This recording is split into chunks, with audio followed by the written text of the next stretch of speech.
If you have the courage to hear the full nightmare, stay till the end. And don't forget to subscribe and hit the bell to uncover more terrifying stories like this. The package arrived at exactly 3:17 a.m. I know the time because I hadn't slept for 3 nights straight. My eyes were open, fixed on the ceiling, counting the cracks above my bed like they were keeping me alive. When the doorbell rang, my heart didn't jump. It sank.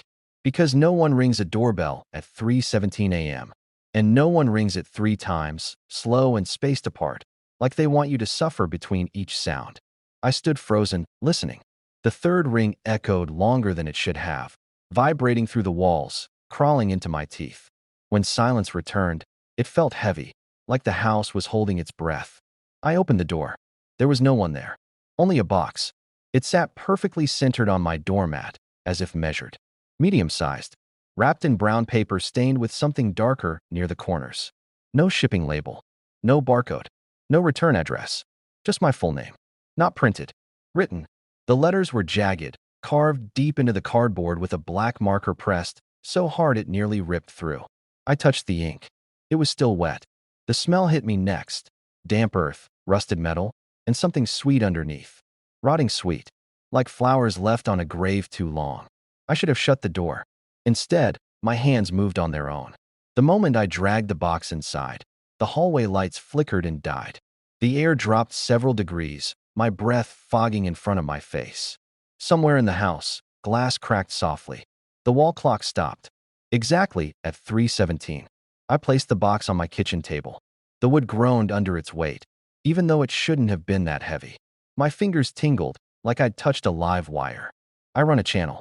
Anonymous packages. Cursed objects. Unboxing artifacts people claim are not safe to touch. Most are hoaxes. Some are clever. This one felt aware. I turned on the camera anyway. The red recording light blinked on, and for a split second, I could swear it blinked back. If this is real, I whispered, voice shaking despite myself, you're all seeing it with me. The cardboard peeled open too easily. Inside was another box. Wooden. Old. Darkened by age or something worse. Every inch was carved with symbols that refused to stay still when I looked directly at them.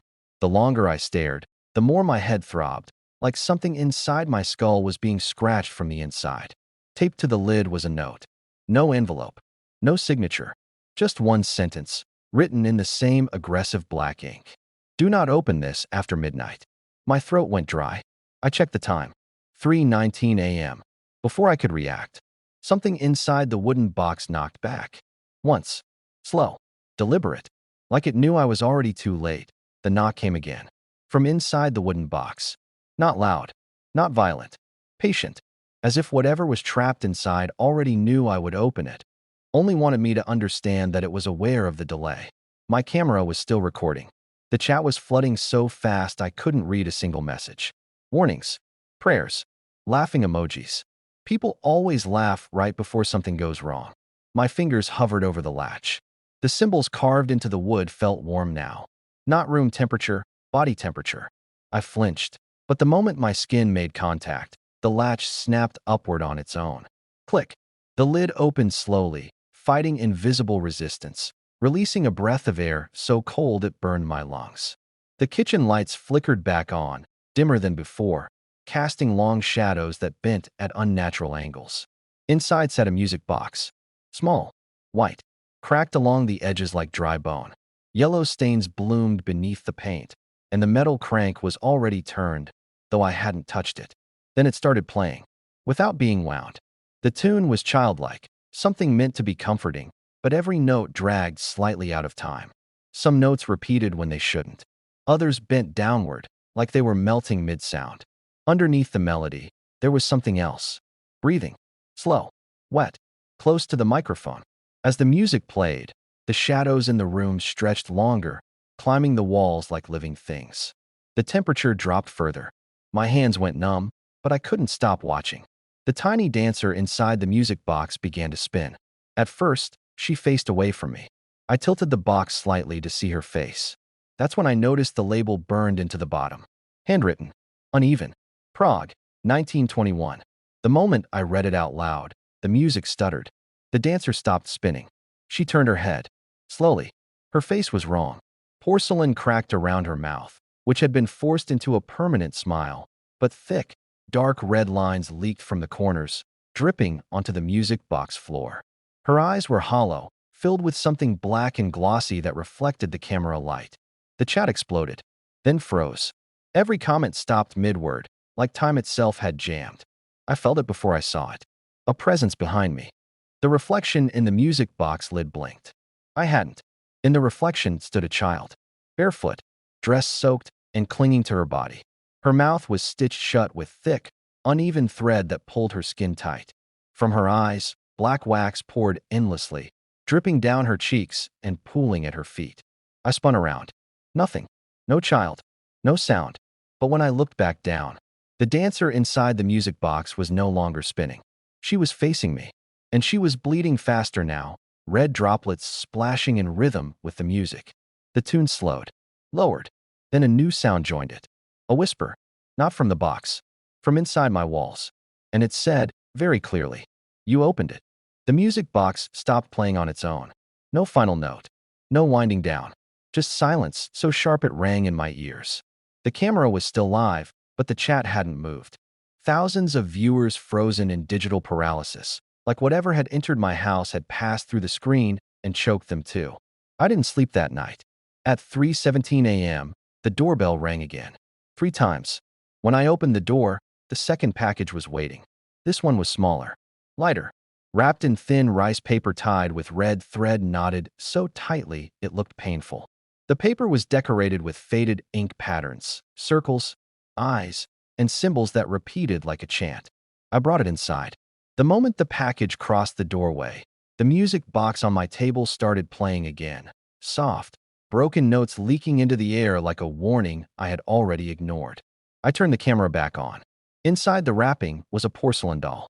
She wore a faded kimono stained dark around the collar, as if something had soaked into it long ago and never dried. Her face was pale, too pale, with painted lips that looked freshly wet. Long black hair spilled down her back. Real hair. I know because it moved. I placed her upright on the table. Her chest rose, then fell. Once. Twice. I laughed, a short, nervous sound, telling myself it was clever mechanics, hidden airflow, a trick meant to scare me.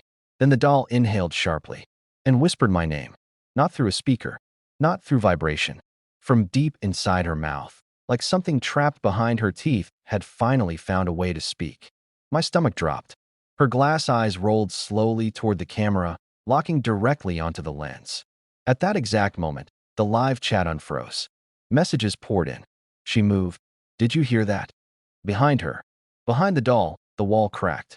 A thin line appeared first, then another, splintering outward like veins under skin. Something pushed from the other side. Fingernails broke through the plaster, snapping as they clawed forward, dragging gray dust and flakes of paint onto the floor. The doll's breathing sped up. Her head tilted. The whispering grew louder. Not one voice. Many. All speaking at once, layered so tightly they sounded like insects trapped in a throat. The doll's mouth opened wider than porcelain should allow. Inside wasn't hollow. It was full. Dark shapes pressed against the opening. Tongues, teeth, something slick and moving. Her jaw cracked loudly, but she didn't stop smiling.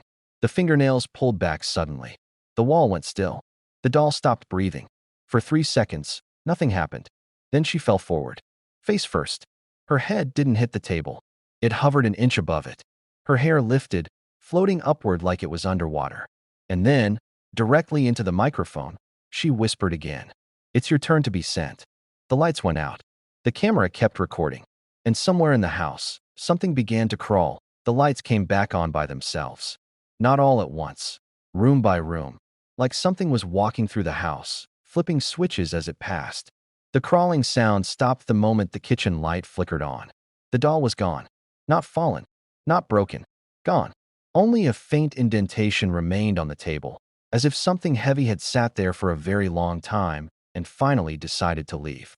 At 3:17 a.m. the next night, the third package arrived. No doorbell this time.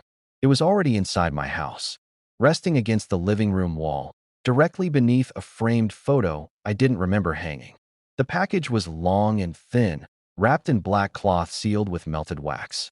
The wax was stamped with a symbol I recognized instantly, one of the same symbols carved into the first wooden box. My camera was already rolling. I hadn't turned it off since the doll incident. Neither had the viewers. Inside the cloth was a mirror. Small, oval, framed in black iron that felt gritty, like it had been buried in ash. The glass itself was cloudy, warped, and faintly warm to the touch. I lifted it. My reflection appeared a second too late. I waved my hand. My reflection followed, but slower. When I smiled, it didn't. Its mouth stayed straight, eyes unblinking, studying me like prey. I laughed weakly and stepped back. My reflection didn't. It stayed pressed against the glass, its face moving closer until its nose nearly touched the inside surface. I felt a pressure behind my eyes, like something was pushing outward from inside my skull. I flipped the mirror face down. The pressure vanished instantly. A tag was tied to the frame with brittle string. Written in elegant cursive. France, 1894. Property of the deceased. That night, I slept for exactly 9 minutes. I woke up standing, at the foot of my bed, facing myself. My body lay on the mattress, chest rising and falling slowly. My phone was clutched in my sleeping hand, screen glowing faintly. I tried to scream. Nothing came out. Behind me, I heard glass creak. I turned. The mirror stood upright in the corner, though I had locked it in a drawer. Its surface rippled like disturbed water, and inside it, I was screaming. My reflection pounded against the glass from the other side, mouth wide, eyes bulging in terror. Each strike made spiderweb cracks spread across the mirror's surface. Then hands emerged from the glass. Not mine. Too many fingers. Too long. They wrapped around my reflection's throat and dragged it backward into the darkness. I woke up choking. Morning light filled the room. The mirror stood beside my bed, facing outward. When I looked into it, I was there. But something was missing. I lifted my hand. The reflection copied me perfectly. Too perfectly. I smiled. It smiled back. But its eyes stayed wrong. Empty. Like something else had learned how to wear my face. The mirror didn't follow me into the next room. I noticed immediately. It had followed me everywhere else. When I stepped into the kitchen, the air felt lighter, less dense, like I could finally breathe without something pressing down on my lungs. That relief lasted exactly 12 seconds. That's when the lights went out. Not flickered. Out. Complete darkness swallowed the room, thick and suffocating. Before I could reach for my phone, I heard it. Breathing. Not mine. Right beside my ear. Then came the screaming. Not loud. Not distant. Inside my head. A sound so close it felt like teeth grinding against my thoughts. I dropped to my knees, clutching my skull as the scream stretched longer, wetter, layered with voices overlapping each other in pain. The lights snapped back on. Hanging on the wall, where no hook had ever been, was a mask. It was made of something that looked like leather but moved subtly, pulsing like living skin. Deep cracks ran across its surface, and from within those cracks, eyes blinked open and shut. Human eyes. The mouth of the mask was stretched wide in a silent scream. The noise stopped the moment I looked directly at it. I checked the camera. Still live. Viewers were typing in all caps now. What is that? Turn the lights off again. Don't touch it. I didn't want to. But the mask tilted forward slightly, as if nodding toward me. A tag hung from one side, tied with fraying string. Mexico. Used during executions. My hand shook as I reached out. The moment my fingers brushed the surface, the mask screamed again. This time, it wasn't in my head. It came from the mask itself. A raw, broken sound that rattled the cabinets and shattered a glass behind me. Faces pushed out from beneath its surface. Dozens of them, stretching the skin outward like it was made of rubber. Mouths opened. Tongues lashed. Teeth snapped inches from my fingers. Each face was frozen in agony. Eyes wide. Some missing, some burned, some still crying blood. I stumbled backward, tripping over my own feet. The mask fell. It landed face up. The screaming intensified. I realized then that it wasn't screaming at me. It was screaming through me. Every time I inhaled, the sound grew louder. Every time I exhaled, it weakened. The mask was using my breath. I held my breath. The screaming stopped instantly. The faces sank back into the surface, leaving the mask smooth again, too smooth. My chest burned. My vision darkened. Just before I passed out, I heard a whisper rise from the mask's mouth. "We're us." I gasped for air. The mask inhaled with me. Behind me, The mirror cracked, and something on the other side laughed. The book arrived soaked, not with water, with something thick, dark, and warm enough that steam rose from the cardboard when I opened it. The package tore apart in my hands like wet skin, and the smell hit me instantly. Iron, mold, and old paper left too long in a place where people had died screaming. The cover was leather, not cowhide. Too soft, too uneven. It pulsed faintly when I touched it. There was no title on the front, no author, just a symbol burned deep into the center, an eye stitched shut. A tag was tied to the spine. Italy. Do not read aloud. I laughed. That was the sound I made right before everything went irreversibly wrong. I opened the book. Every page was blank. No ink, no drawings, no impressions. Just yellowed paper that felt thin and brittle, like it might crumble if I breathed too hard. The camera zoomed in. The viewers were begging for something to happen. So I spoke. "Looks empty," I said. The page beneath my fingers darkened. Ink bled up through the fibers, spreading fast, forming letters that twisted and settled into neat lines. My blood went cold. The words were still writing themselves. "You said it was empty. You always say that before you look closely." I slammed the book shut. The cover throbbed harder now, like a heartbeat struggling to escape. My phone buzzed. Messages from viewers stopped again. Then one new comment appeared. Only one. "You didn't stop reading." Against every instinct I had left, I opened the book again. The next page filled instantly. "You are in the kitchen. The mirror is watching. The mask is breathing." Behind me, I heard leather stretch. The mask inhaled. The page turned by itself. "You think this book is cursed. It is not. It is honest." My hands were shaking so violently the camera rattled. The next page appeared slower. Deliberate. I was written with human skin. The ink was mixed with ash. Everyone who finished this book is still inside it. Something pressed against the page from underneath. A face. A mouth opened beneath the paper, stretching the fibers thin as it screamed silently. Letters smeared as the page warped, hands clawing from the margins, fingernails scraping for the edges. I dropped the book. It hit the floor open. Pages flipped rapidly, stopping on one near the end. My name was written there. Below it was a timestamp. 3:17 a.m. Below that, a detailed description of how I would die. The lights went out mid-sentence. The book kept writing in the dark, and from inside its pages, something whispered, "Don't skip ahead." Because something had just turned the final page for me, the book slammed shut on its own. Not gently, hard enough to crack the tile beneath it. The moment it closed, the whispering stopped, but the silence that followed was worse. Heavy, pressurized, like the house itself was waiting for permission to exhale. At 3:17 a.m., the seventh package arrived. I didn't hear it come in. I only realized it was there because my camera slowly rotated on its tripod, without being touched, until the lens pointed directly at the living room corner. Something was standing there. The package had already been opened. Inside was a statue. Stone. Gray. Roughly human-shaped, but wrong in its proportions. The arms were too long. The fingers too many. The face had no eyes. Only smooth stone where they should have been, and a mouth carved open in a stretched, soundless wail. A thin metal tag was bolted into its base. Romania. Never observed continuously. My stomach twisted. I stepped closer. The statue was cold. So cold the air around it shimmered faintly. Cracks ran along its surface, and inside those cracks, something darker pulsed, like veins beneath skin. I circled it slowly. Nothing happened. The viewers flooded the chat with the same warning over and over. "Don't blink. Don't look away. Whatever you do, don't turn your back." I laughed again. I shouldn't have. I glanced down at the chat. Just for a second. Stone scraped against tile. I snapped my head up. The statue was closer. Not by inches. By feet. Its mouth was wider now. The inside wasn't stone anymore. It was black. Wet. Endless. My heart slammed against my ribs. I backed away, keeping my eyes locked on it, breathing shallow, afraid that even blinking might be enough. My phone vibrated. A system notification. I looked down. Stone screamed. The sound didn't come from the statue's mouth. It came from everywhere at once. The walls vibrated violently, dust raining from the ceiling. I looked back up. The statue stood inches from my face. I could smell it now.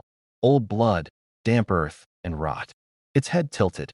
Stone cracked loudly as its jaw stretched wider than physically possible. Inside its mouth, I saw movement. Shapes crawling upward from deep inside, pressing against the darkness. I staggered backward, crashing into the table. The camera fell sideways. For 3 seconds, the viewers saw nothing but the floor. When the camera stabilized, the statue was directly behind me. Its stone fingers hovered millimeters from my spine, close enough that frost bloomed across my skin. I could feel its breath, not air, but pressure, pouring down my neck.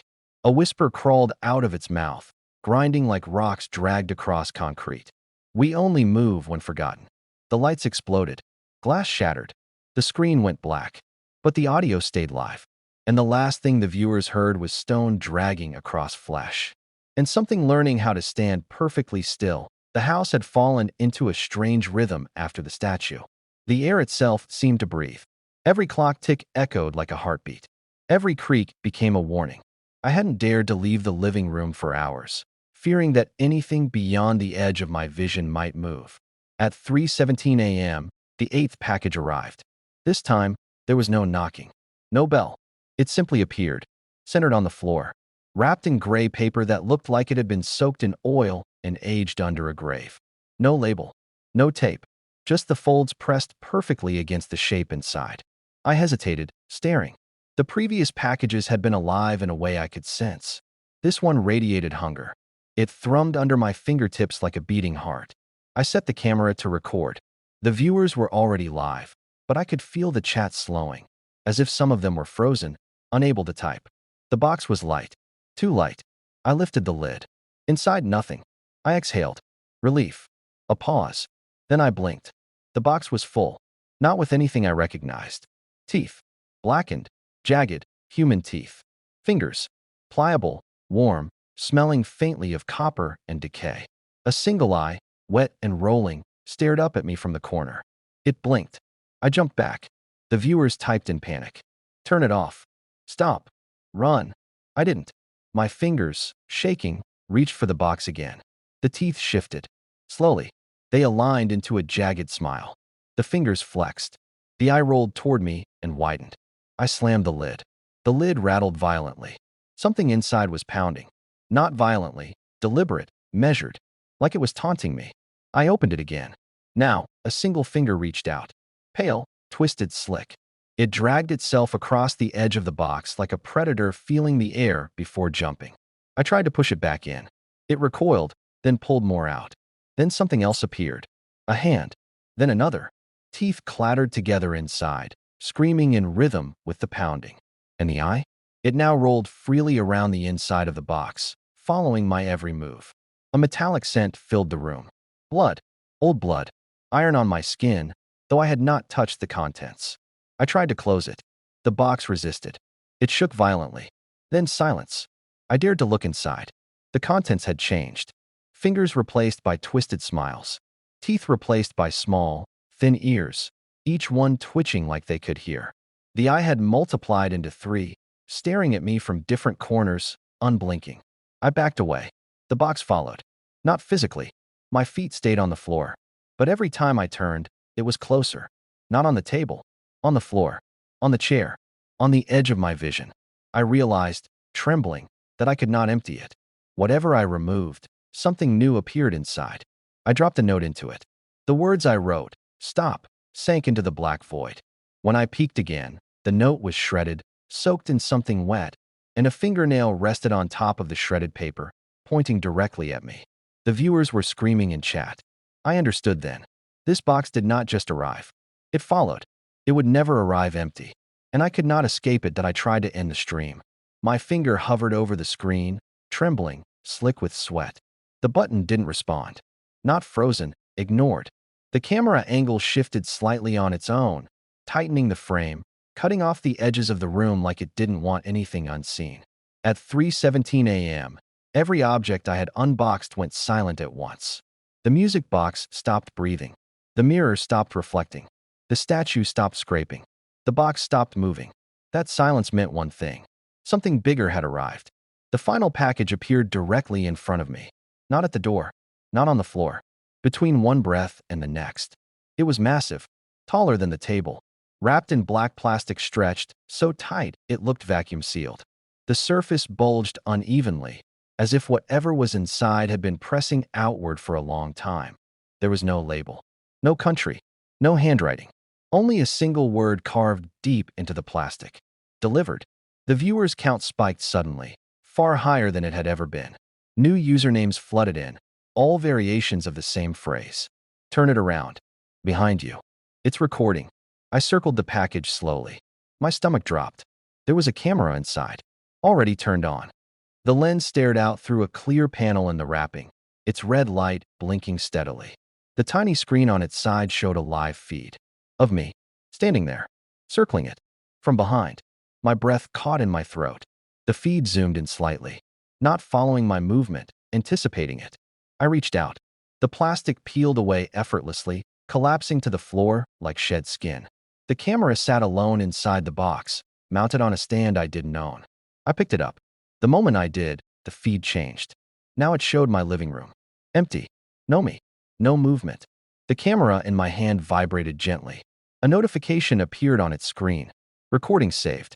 Next recording in progress. The lights dimmed. Slowly. Too slowly. I felt it then, a pressure behind me. A weight in the air. The same feeling I'd had before every unboxing, multiplied until my knees nearly buckled. I turned. Nothing. The chat exploded again. All caps. Don't turn around. It's right there. The camera in my hand began to pan. On its own. The screen showed the space directly behind me. Empty at first. Then a shape began to resolve. Tall. Too tall. Its outline flickered like a bad signal, struggling to hold form. Its face was wrong. Features rearranging constantly. Eyes opening where a mouth should be, skin folding in on itself like wet paper. It leaned closer to the camera and smiled. The feed cut out. Behind me, something inhaled. Not air. Me. And the last thing the viewers saw was the camera falling to the floor, still recording, as something stepped fully into frame, ready to be unboxed that I couldn't move. My lungs worked, but the air felt borrowed, like every breath needed permission.